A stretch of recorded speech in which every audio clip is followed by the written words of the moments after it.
Trainee IPS Uday Krishnareddy remand రిపోర్ట్లో T News చేతిలో ఉంది. అందులో పలు కీలక అంశాలున్నాయి. తనకు తెలియకుండా వీడియోలు రికార్డ్ చేసి తన భర్తకు పంపాడని బాధితురాలైన ట్రైనీ ఐపీఎస్ తెలిపింది. అలాగే చాలా విషయాలు ఇందులో ఆమె పొందుపరచడం జరిగింది. దీనికి సంబంధించిన పూర్తి సమాచారం మా ప్రతినిధి సందీప్ రావు లైవ్లో అందిస్తారు. సందీప్.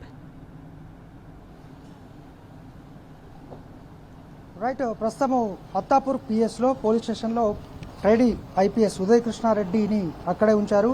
ఉస్మానియా ఆసుపత్రిలో వైద్య పరీక్షల తర్వాత అత్తాపూర్ పోలీస్ స్టేషన్ కేసు నమోదైనటువంటి స్టేషన్కు తరలించారు. ప్రస్తుతం అక్కడే ఉన్నారు. దీనికి సంబంధించి ఈ కేసులో స్పెషల్ అధికారిగా ఉమెన్స్ వింగ్ సంబంధించినటువంటి వాళ్ళు దీన్ని కేసును డీల్ చేస్తున్నారు. వాళ్ళు కూడా ప్రస్తుతం అత్తాపూర్ పిఎస్లోనే ఉన్నారు.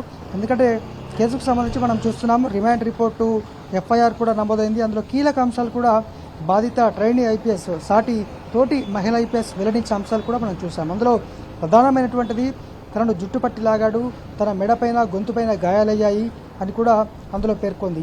తనకు తెలియకుండా తన వీడియోలు తీసి తన ప్రైవసీకి భంగం కలిగించాడు. ఆ వీడియోలను తన భర్తకు పంపించాడు.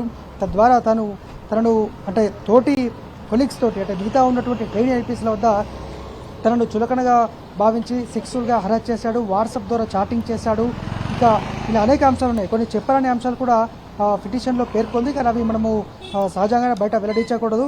అత్యంత దారుణమైనటువంటి అంశాలు అయితే అందులో ఉన్నాయి. కానీ ప్రస్తుతానికి రిమాండ్ అయితే తథ్యం అరెస్ట్ అయ్యాడు.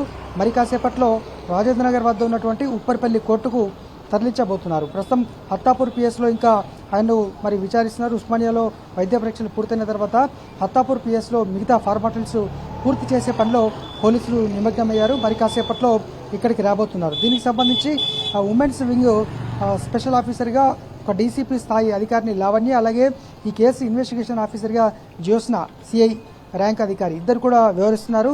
వాళ్ళు ఈ కేసును డీల్ చేస్తున్నారు. మొత్తానికి ఇప్పటికే ఆమె వాగ్మూలం సేకరించారు. ఎవరైతే బాధిత ట్రైనీ ఐపీఎస్ ఫిర్యాదురాలు ఆమె వాగ్మూలం సేకరణ పూర్తయింది.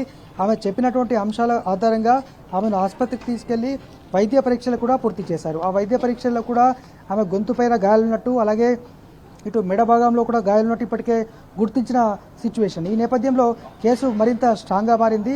కానీ ఉదయ్ కృష్ణారెడ్డి మాత్రం ఇంకా తన తప్పు నాది లేదు, ఏమాత్రం కూడా తను ఎటువంటి ఇబ్బందులకు పాల్పడలేదు, తను ఆమెను బలవంత పెట్టలేదు అనేటువంటిది ఆయన చెప్తున్న వెర్షన్. ఈ క్రమంలో మరి చూడాలి, తను కోర్టులోనే న్యాయస్థానంలో పోరాడతాను, ఎందుకంటే ఇప్పటికి అరెస్ట్ అయ్యాడు కాబట్టి రిమాండ్ చేస్తారు, చంచలగూడ జైలుకు తరలిస్తారు అనేది ఆయనకు తెలిసిపోయింది.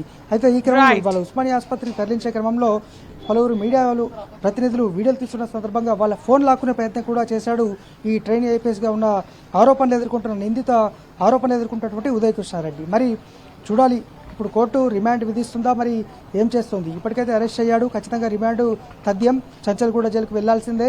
మరి తాను మాత్రం లీగల్గా పోరాడుతాను, న్యాయస్థానంలో ఎదుర్కొంటాను, ఒక మారుమూల గ్రామం నుంచి వచ్చినటువంటి వ్యక్తిగా తాను ఎటువంటి తప్పు చేయలేదు, పరస్పర సహకారంతో అంగీకారంతో తాము కలిసి ఉన్నాము, తాము అంతా కూడా స్నేహపూర్వకంగా మెలిగామని ఆయన చెప్తున్నాడు. మరి దీనికి టెక్నికల్ ఎవిడెన్స్ పూర్తిగా మొబైల్, వాట్సాప్ కావచ్చు, ఇతర చాటింగ్లు ఉన్నాయని అతను చెప్తున్నాడు. కానీ ఈ బాధిత ఎవరైతే ట్రైనీ మహిళా ఐపీఎస్ ఉందో ఆమె మాత్రం తన వద్ద కూడా సెక్షువల్గా అబ్యూస్మెంట్, హరాస్మెంట్ చేసిన టెక్స్టులు కూడా ఉన్నాయంటూ ఆమె పేర్కొంటోంది. మరి ఈ టెక్నికల్ ఎవిడెన్స్ అనేది ఇప్పుడు అత్యంత కీలకంగా మారింది.